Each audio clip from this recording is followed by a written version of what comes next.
नमस्कार। एक बार फिर से मैं आप सभी के सामने उपस्थित हूँ बेहद महत्वपूर्ण टॉपिक के साथ और आज हम बात करने वाले हैं कि भारत में राफेल फाइटर जेट की रीढ़ कही जाने वाली फ्यूजल का निर्माण होगा और ये भारत के लिए बहुत बड़ी उपलब्धि हो जाती है।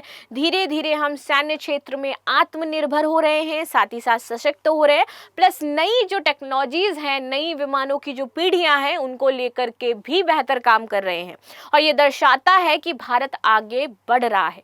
धीरे धीरे ही सही कदम बढ़ाते रहना चाहिए, अपने लक्ष्य तक हम पहुंच ही जाते हैं, बस हार नहीं माननी है, राइट। और ये कहा भी जाता है और ये सत्य भी है। तो चलिए इसी सीरीज में थोड़ा सा हम लोग बात कर लेते हैं राफेल फ्यूजल के बारे में। ये इंपॉर्टेंट क्यों है, फाइटर जेट की रीढ़ को इंडिया में बनाया जा रहा है, कौन कौन मिल करके इसमें काम कर रहा है, कौन कौन सी कंपनियां इन्वॉल्व हैं, क्या क्या निर्माण होगा, इंपॉर्टेंट इतना ज्यादा क्यों हो जाता है कि इसको राफेल फाइटर जेट की रीढ़ कहा जा रहा है। तो इन सारी चीजों के बारे में हम इसमें समझेंगे। मेरा नाम है प्राची मिश्रा और संस्कृति आईएएस के इस प्लेटफॉर्म पर आप सभी का बहुत बहुत स्वागत है।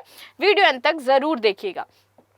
भारत की रक्षा और एरोस्पेस क्षमताओं को नई ऊंचाई देने वाला एक ऐतिहासिक कदम हाल ही में सामने आया। 5 जून 2025 को आपके दसॉल्ट एविएशन, जो कि फ्रांस की है, क्योंकि राफेल कहाँ का हो जाता है, फ्रांस का हो जाता है, राइट। दसॉल्ट और साथ ही साथ टाटा एडवांस सिस्टम लिमिटेड ने एक महत्वपूर्ण समझौता किया जिसमें यह तय हुआ कि राफेल फाइटर जेट का जो फ्यूजल है वो इंडिया में निर्मित किया जाएगा। And that's what we want, that is make in India program. और ये इसीलिए चलाया गया था, इससे आप देखो कितनी सारी जॉब्स जनरेट होंगी, कितना जो औद्योगिक तौर पर अगर हम कहें तो विकास होगा, इंफ्रास्ट्रक्चर तौर पर विकास किया जाएगा और भारत की इकोनॉमी बूस्ट होगी, राइट। आगे आते हैं। ये परियोजना न केवल रक्षा उत्पादन की दृष्टि से अच्छी है बल्कि भारत में मेक इन इंडिया, जिसके हम बात कर रहे थे, आत्मनिर्भर भारत विजन की जो हम बात कर रहे थे, उस दृष्टि से भी बेहद महत्वपूर्ण हो जाती है। फ्यूजल क्या होता है ये समझते हैं। देखो, फ्यूजल किसी भी विमान का मुख्य ढांचा हो जाता है, ठीक है। कि कोई भी विमान होगा ना, उसमें तो फ्यूल की आवश्यकता ही होती है, तभी तो वो विमान चलेगा, वरना वो चलेगा कैसे? अगर फ्यूल ही नहीं डाला जाएगा उसमें तो वो कैसे उड़ेगा? क्या उसमें इंपॉर्टेंट चीजें होंगी? तो फ्यूजल किसी भी विमान का मुख्य ढांचा होता है जिसमें विमान का कॉकपिट होता है, सेंसर होते हैं, हथियार होते हैं, ईंधन टैंक और अन्य इलेक्ट्रॉनिक सिस्टम लगे हुए होते हैं। यानी कि सब कुछ इंपॉर्टेंट जो महत्वपूर्ण चीजें इसी फ्यूजल में आपकी लगाई जाती हैं। इसे यदि एक पक्षी के शरीर से तुलना करें तो फ्यूजल उस पक्षी का धड़ होता है जिससे उसके पंख, पूंछ और सिर जुड़े होते हैं। That is fuselage, main part is fuselage, right. Rafale जैसे हाईटेक फाइटर जेट में फ्यूजल की भूमिका बेहतर अहम होती है क्योंकि ये विमान की संरचना को संतुलित करती है, सबसे जरूरी तो है। दूसरा, उच्च गति और जो उड़ाई है उसमें आपकी अगर हमें ऊंची उड़ान भरनी है तो उसमें स्थिरता देती है। साथ ही साथ हथियार, रडार और सेंसर को सुरक्षित रूप से समेटे रहती है। राफेल फाइटर जेट, देखो, राफेल एक अत्याधुनिक बहुउद्देशीय लड़ाकू विमान है जिसे फ्रांस की कंपनी दसॉल्ट एविएशन ने बनाया है। ये हवा से हवा, हवा से जमीन और समुद्र में लक्ष्य भेज सकती है। तो रफाल की जो स्पेसिफिकेशन है, जो पावर है, वो मैं यहाँ पे आप लोगों को बता रही हूँ। गति इसकी 1.8 मैक की हो जाती है, लगभग 2222 किलोमीटर प्रति घंटा। रेंज इसकी 3700 किलोमीटर की है। हथियार मीटियोर, स्कैल्प और मेका मिसाइलें, स्मार्ट बम इसमें है। रडार AESA रडार इसमें लिखा है। सुरक्षा स्पेक्ट्रा इलेक्ट्रिक वारफेयर सिस्टम इसमें है। पेलोड 9500 किलोग्राम तक के जो हथियार पेलोड है वो अपने साथ लेकर के जा सकता है। भारत ने 2016 में 36 राफेल की डील साइन करी थी फ्रांस के साथ। अब 26 राफेल नेवल वर्जन भी खरीद रहे हैं। जो नेवल वर्जन के राफेल हैं उनको भी खरीदा जा रहा है। भारत में राफेल का क्या क्या बनेगा? देखो, हैदराबाद में स्थापित की जा रही है TASL और दसॉल्ट की संयुक्त फैक्ट्री।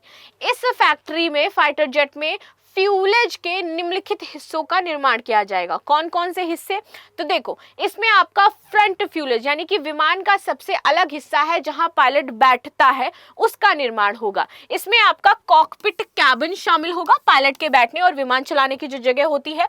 HUD यानी कि हेड अप डिस्प्ले होगी, पायलट को उड़ाने से जुड़ी महत्वपूर्ण जानकारी जो सामने उसको मिलती है। नॉर्मल प्लेन समझ लो भाई, हम लोग प्लेन में जाते हैं, अब यहाँ पे यात्री नहीं बैठेंगे, बस इतना ही होगा, बाकी पायलट तो होगा ही ना जो उस प्लेन को उड़ाएगा। तो पायलट जिधर बैठेगा दैट इज कॉकपिट। अब वो सामने देखेगा रेंज क्या है, मौसम क्या है, सारी जो चीजें उसको दिखाई दे रही, रडार वगैरह सारे सिग्नल्स वगैरह, वो डिस्प्ले सामने जो होगी वो आपकी, जिसमें गति, ऊंचाई, लक्ष्य आदि बिना नीचे देखे सामने स्क्रीन पर उसको दिखाई देगा। और जो इंजेक्शन सिस्टम होता है, जो आपात स्थिति में पायलट को बाहर निकालने वाली सुरक्षा होती है, ये 3 important factors in India develop किए जा रहे हैं, राइट। महत्व क्या है, पायलट की सुरक्षा और मिशन कंट्रोल यहीं से होता है और ये हिस्सा बेहद हाईटेक और संवेदनशील होता है, इसीलिए इसको बेहद ही संगीनता से बनाना होता है, तल्लीनता से बनाना होता है और बहुत ही इसमें कुशलता जो है वो चाहिए होती है।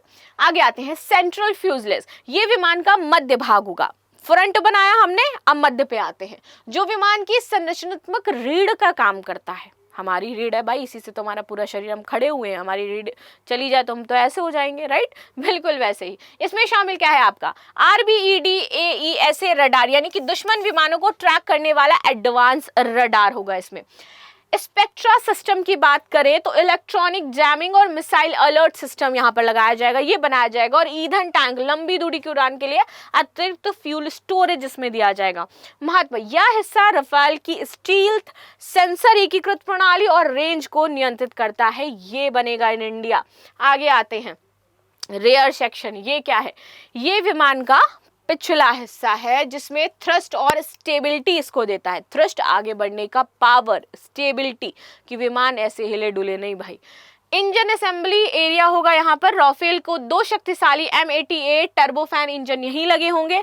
थ्रस्ट स्ट्रक्चर, इंजन से उत्पन्न ऊर्जा को विमान आगे बढ़ाने के लिए जो थ्रस्ट मिलता है, इसका उपयोग यहाँ से किया जाएगा। और आंशिक फ्यूल टैंक सेंट्रल के साथ यहाँ भी फ्यूल स्टोरेज होगा। ये राफेल की गति 2200 किलोमीटर प्रति घंटा और युद्ध क्षमता के लिए सबसे अहम है। लेटरल शेल ये बनाई जाएगी यहाँ पर, ये क्या है, ये रियल फ्यूजलेस के साइड कवर्स और बाहरी संरचना हो जाती है, विंग्स कह सकते हैं हम इसे, विंग्स के पास जो होगा, ठीक है। इसमें है आपका कंपोजिट बाहरी परतें, हल्के लेकिन मजबूत मटेरियल से बनी होंगी जो कि विमान को स्टील और सुरक्षा देंगी, तथा heat radar residence RM radar absorbing material coating होती है वो इसके ऊपर की जाएगी। महत्व, ये फ्यूजलेस को मजबूती देने के साथ साथ रडार से बचने में मदद करती है और ये जेट के स्टील्थ जो कैरेक्टर हैं इसको बढ़ा देती है। आगे आते हैं, राफेल फ्यूलेज का निर्माण और उत्पादन भारत में होगा कैसे। तो पहला फ्यूलेज कब तक तैयार होगा, पहला पूर्ण रूप से तैयार जो राफेल फ्यूलेज है वो वित्तीय वर्ष 2028 तक बनकर के तैयार हो जाएगा। ये परियोजना की पहली बड़ी उपलब्धि होगी और इसके बाद बड़े पैमाने पर यहाँ पर उत्पादन शुरू होगा। उत्पादन क्षमता, फैक्ट्री की योजना हर महीने 2 पूर्ण फ्यूलेज बनाने की है, 2 बनाएंगे हर महीने। ये क्षमता भारत को न केवल घरेलू आवश्यकताओं में पूरा करने में सक्षम बनाएगी बल्कि भविष्य में जो निर्यात की संभावनाएं हैं को भी यहां पर बढ़ाती है। उत्पादन समय, एक फ्यूलेज बनाने में औसतन 6 से 8 महीने का समय लगता है एक बनाने में, राइट। फ्यूलेज अत्यंत जटिल संरचना होती है जिसमें सटीक मैकेनिकल फिटिंग चाहिए, स्टील सामग्री का प्रयोग चाहिए, सेंसर और रडार मॉड्यूलेशन, जो रडार होते हैं आपके मॉड्यूलेशन, इनका समावेशन सही तरीके से होना चाहिए और हर फेज में कठोर परीक्षण और गुणवत्ता नियंत्रण अनिवार्य है। मानव संसाधन और उपकरण, अब देखो इस परियोजना में लगभग 7000 कर्मचारी प्रत्यक्ष रूप से शामिल हैं। कैसे, प्रत्यक्ष रूप से, और अप्रत्यक्ष रूप से कितने सारे लोग शामिल होंगे वो भी आप देखो। इसमें इंजीनियर हैं, तकनीशियंस हैं, क्वालिटी एनालिस्ट हैं और सप्लाई चेन विशेषज्ञ शामिल हैं। सब कंपोनेंट्स, प्रत्येक फ्यूजलेज के निर्माण के लिए 500 से अधिक अलग अलग पुर्जे और सिस्टम शामिल होते हैं, जैसे कि कंपोजिट पैनल लगेगा, रडार मॉड्यूल चाहिए, फ्यूल पाइपिंग चाहिए, वायरिंग हार्नेस चाहिए और शॉक एब्जॉर्बिंग स्ट्रक्चर इसका होना चाहिए। गुणवत्ता नियंत्रण और परीक्षण, भारत में बनने वाले हर राफेल फ्यूलेज को निर्माण के बाद सख्त गुणवत्ता परीक्षण से गुजरना पड़ेगा। इन परीक्षणों का उद्देश्य यह सुनिश्चित करना है कि विमान का मुख्य ढांचा कितना मजबूत है, कितना सुरक्षित है, सटीक है और भरोसेमंद है युद्ध की स्थिति में। एरोडायनेमिक टेस्ट, एरोडायनेमिक टेस्ट क्या होता है, तो ये जांचता है कि फ्यूलेज हवा में कितना प्रभावी और कितना स्थिर रह सकता है। इसके लिए विंड टनल में हवा को तेज भाव के फ्यूलेज के मॉडल टेस्ट से गुजरना होगा। इसके अलावा कंप्यूटर सिमुलेशन के जरिए एयर फ्लो पैटर्न का विश्लेषण किया जाएगा।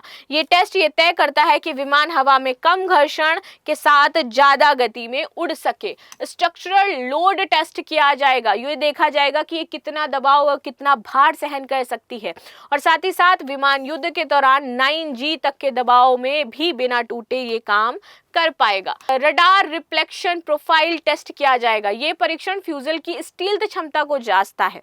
तकनीकी जांच होगी इसमें कि ये रडार क्रॉस सेक्शन को कितना माप सकता है, फ्यूजलेज से रडार सिग्नल कितनी मात्रा में परिवर्तित हो रहे हैं, और ये टेस्ट ये तय करता है कि विमान रडार पर कितना कम दिखाई देगा।